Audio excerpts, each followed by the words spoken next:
You say the words every single day, let go and let God. You post it on social media. You claim it as your mantra. You repeat it when life gets hard. But if we are being honest, you have never actually done it. Not really, not fully, not in the way that transforms everything. You are holding on with white knuckles while whispering surrender. You are gripping the steering wheel of your life with both hands while asking God to drive. You are carrying burdens that were never meant for your shoulders while praying for relief from the weight. And then you wonder why nothing changes, why breakthrough never comes, why peace remains just out of reach. Today we're going to dismantle every comfortable lie you have told yourself about surrender. We are going to expose the control you disguise as faith. We are going to reveal what it actually means to let God be God in your life. This is not a gentle message. This is not feel-good religion. This is the truth that will either set you free or offend you completely. And that choice is yours. Let us start with the most uncomfortable truth. You think you are in control. You believe that if you plan enough, work hard enough, worry enough, you can prevent disaster and secure your future. You have convinced yourself that your anxiety is actually vigilance, that your constant scheming is wisdom, that your inability to rest is dedication. But here is what you refuse to admit. You control nothing, not one single thing. You did not choose the day you were born. You did not select your family. You did not determine your natural abilities or the color of your eyes. You cannot add a single hour to your life by worrying. You cannot change the past by replaying it. You cannot secure the future by obsessing over it. Jesus addressed this directly in the Gospel of Matthew 6:27. He asked, "Can any one of you by worrying add a single hour to your life?" The answer is obvious. No. Worry accomplishes nothing except the destruction of your peace, yet you worry constantly. You lie awake at night running scenarios. You calculate possibilities. You prepare for every contingency. You build backup plans for your backup plans, and all of this frantic activity is rooted in one fundamental belief, that God cannot be trusted to handle your life without your constant intervention. You say you trust God, but your actions reveal the truth. You trust God as long as you can see the entire path. You trust God as long as His plan aligns with yours. You trust God as long as you maintain some level of control over the outcome. That is not trust. That is negotiation. That is you trying to be a co-pilot with God when He never asked for your assistance. The book of Proverbs 3 verses 5-6 says, "Trust in the Lord with all your heart and lean not on your own understanding. In all your ways submit to Him, and He will make your paths straight." Notice what it does not say. It does not say trust God with part of your heart while you handle the rest. It does not say lean on your understanding when it makes sense. It does not say submit to Him in the areas where you feel comfortable. All your heart. Not your own understanding, all your ways. This is complete surrender. This is total release. This is what it actually means to let God. And it terrifies you because surrender feels like loss of power when it is actually the access point to God's power. Right now, you are exhausted, bone deep, tired. Not just physically, but spiritually and emotionally drained. And you do not understand why, because you are doing everything right. You are praying, reading your Bible, attending church, serving others. Yet the weariness remains. Here is why. You are carrying burdens that God never intended for you to carry. You are shouldering responsibilities that belong to heaven. You are trying to fix problems that only God can solve. You are attempting to control outcomes that are completely outside your jurisdiction. Jesus made an invitation in the Gospel of Matthew 11:28-30. He said, "Come to me, all you who are weary and burdened, and I will give you rest. Take my yoke upon you and learn from me, for I am gentle and humble in heart, and you will find rest for your souls. For my yoke is easy and my burden is light." Read that again slowly. He will give you rest. His yoke is easy. His burden is light.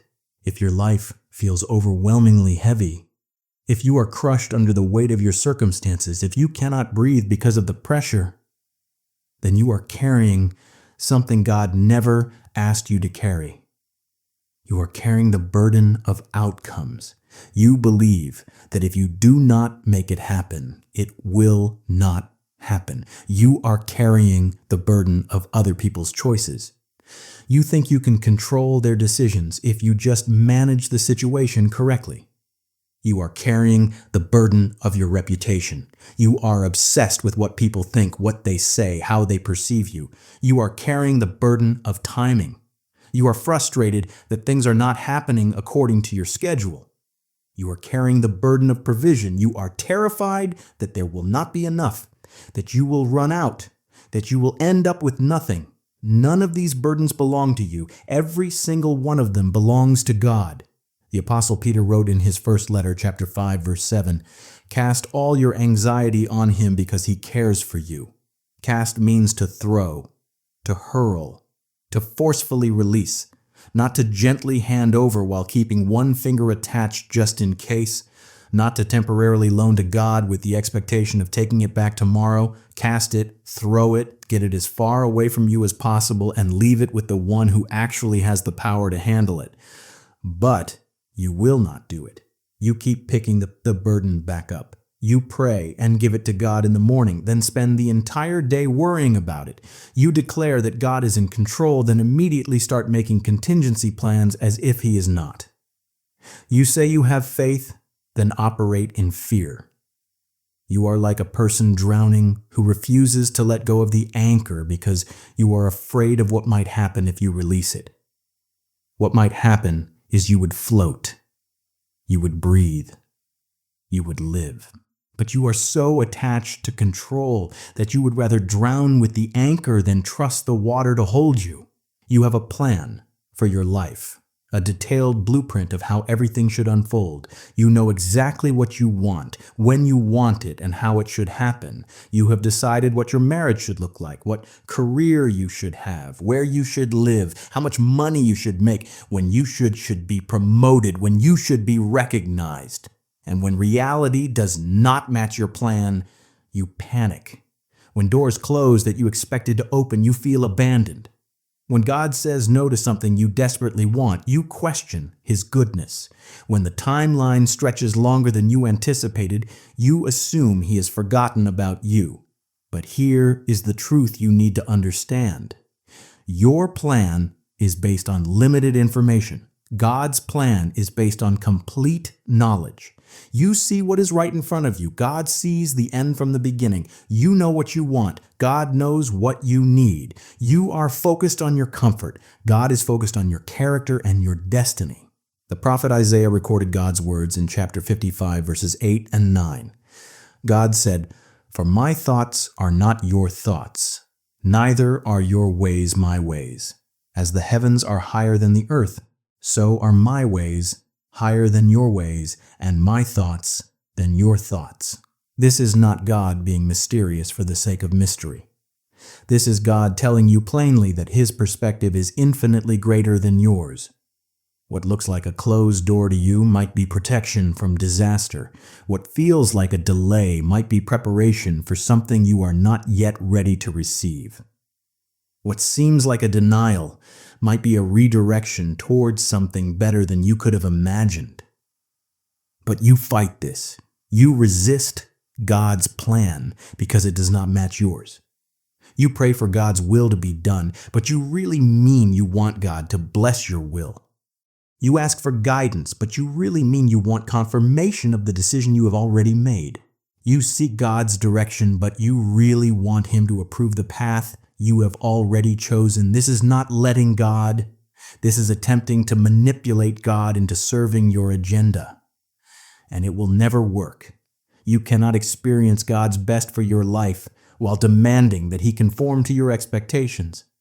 You cannot walk in divine purpose while insisting on your own timeline. King Solomon wrote in Proverbs 16:9, "In their hearts, humans plan their course, but the Lord establishes their steps."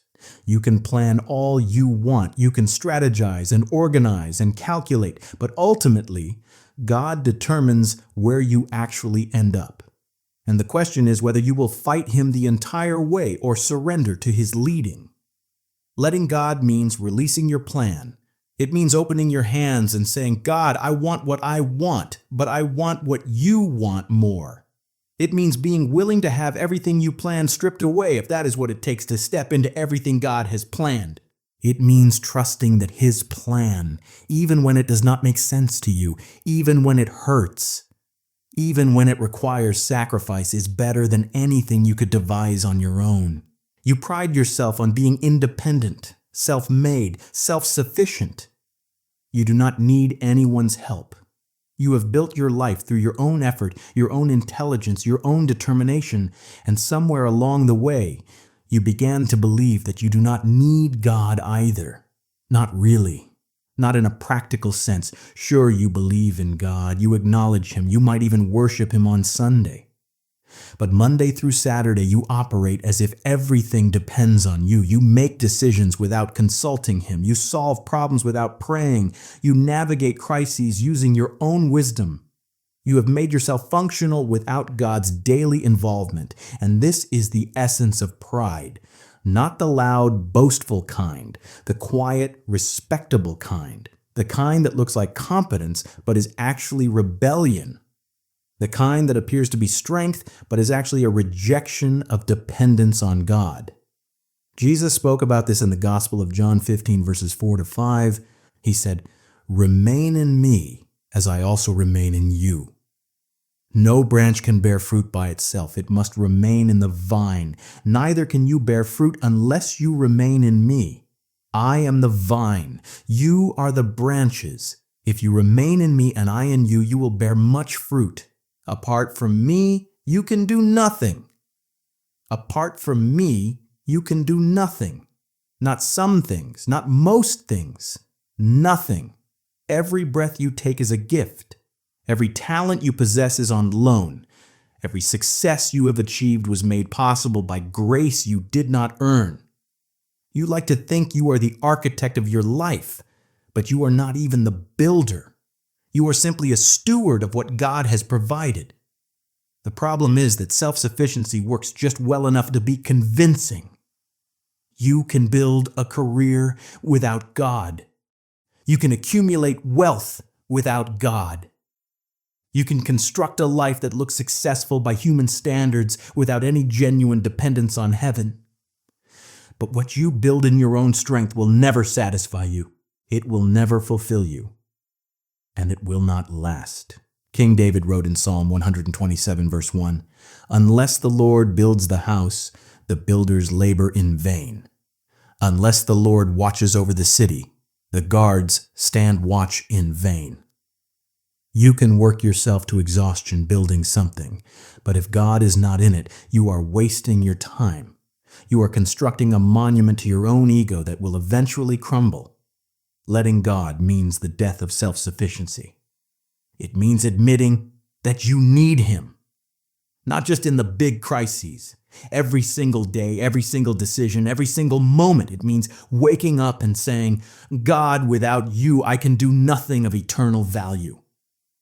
Guide me today. Empower me today. Work through me today." This feels like weakness to you.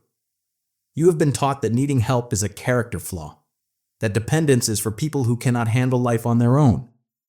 But in the kingdom of God, dependence on him is the only true strength. The Apostle Paul understood this.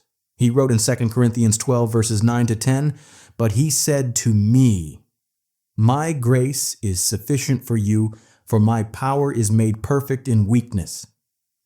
Therefore I will boast all the more gladly about my weaknesses, so that Christ's power may rest on me.' That is why, for Christ's sake, I delight in weaknesses, in insults, in hardships, in persecutions, in difficulties. For when I am weak, then I am strong. When you are weak, then you are strong." This is the paradox of surrender. When you stop trying to be God and allow God to be God in your life, his power flows through you. When you admit your limitations, his limitless resources become available. When you acknowledge your insufficiency, His sufficiency becomes your reality. You have prayed. You have believed.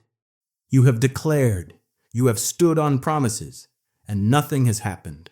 The situation has not changed. The door has not opened. The breakthrough has not come. And now you are in the waiting room, the place between the promise and the fulfillment, the gap between what God said and what you see. This is where most people abandon the concept of letting God, because letting God means trusting His timing, and His timing rarely matches yours. You want instant results, immediate answers, quick fixes. But God operates in seasons, in processes, in development that cannot be rushed. The prophet Habakkuk wrestled with this. He cried out to God about injustice and received a promise. But then he had to wait. And in Habakkuk 2:3, God told him, "For the revelation awaits an appointed time. It speaks of the end and will not prove false. Though it linger, wait for it. It will certainly come and will not delay." Though it linger, wait for it. This is the test. Can you wait when everything in you wants to force the issue? Can you trust when you cannot see progress? Can you remain faithful when fulfillment seems impossibly far away? The waiting room is where your surrender is proven or exposed as shallow. Because here is what happens when you refuse to wait. You take matters into your own hands. You create your own solution. You settle for less than what God promised because you cannot endure the tension of waiting any longer. You are like Abraham and Sarah, who received a promise of a son but got tired of waiting and produced Ishmael through human effort instead of waiting for Isaac through divine intervention. And what you produce in your own strength will always create complications. It will always result in consequences you did not anticipate. It will always fall short of what God intended. Because God's blessing on your life is not just about the what, it is about the how and the when. His timing is part of His plan. The Apostle Paul wrote in Galatians 6 verse 9, "Let us not become weary in doing good, for at the proper time we will reap a harvest if we do not give up." At the proper time, not at your demanded time, not when you think it should happen. At the proper time determined by a God who sees what you cannot see and knows what you do not know. Letting God in the waiting room means you stop trying to rush the process. You stop looking for shortcuts. You stop manipulating circumstances to create the outcome you want. Instead, you rest in the knowledge that God is working even when you see no evidence. You trust that His delays are not denials. You believe that what He has promised, He will perform. The psalmist captured this in Psalm 27 verse 14. "Wait for the Lord. Be strong and take heart and wait for the Lord." Notice it says wait twice. Because waiting is so difficult that it bears repeating. Waiting requires strength. Waiting demands courage. Waiting tests your faith like nothing else. But waiting in faith, genuine faith that refuses to take matters into your own hands, is what opens the door for God to do what only He can do.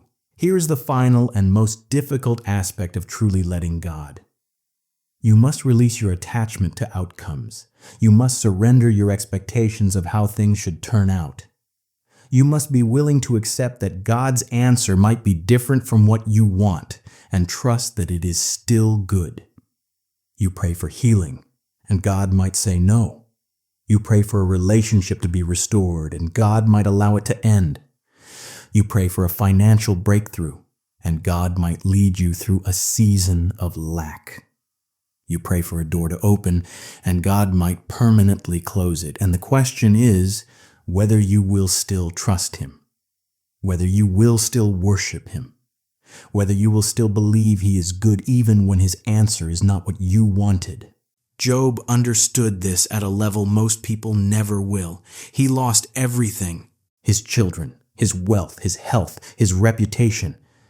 And in the midst of unimaginable suffering, he said in Job 13:15, "Though He slay me, yet will I hope in Him. This is the deepest level of surrender. I will trust God even if trusting Him costs me everything. I will let God be God even if His decisions do not align with my desires. This is not resignation. This is not giving up. This is radical faith that says, God, I trust your heart even when I cannot understand your hand. It is the faith that declares, even if you do not answer the way I want, you are still worthy of my trust. It is the faith that proclaims, your will be done, not as a last resort when my will fails, but as my first and only prayer. The Apostle Paul demonstrated this kind of surrender. He prayed 3 times for God to remove a thorn in his flesh, and God said no. But Paul's response in 2 Corinthians 12:9 was acceptance and even gratitude.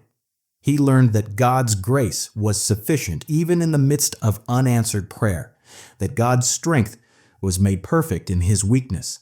Letting God means you stop holding God hostage to your expectations. You stop making your faith conditional on getting what you want. You stop measuring God's goodness by whether your prayers are answered the way you think they should be. Instead, you trust that His goodness is constant, regardless of your circumstances.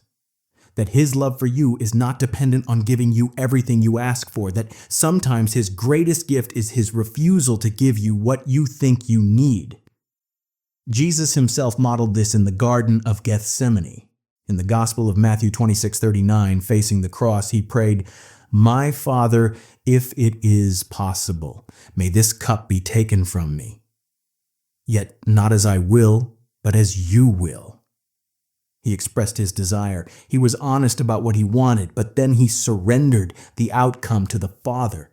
Not my will, but yours.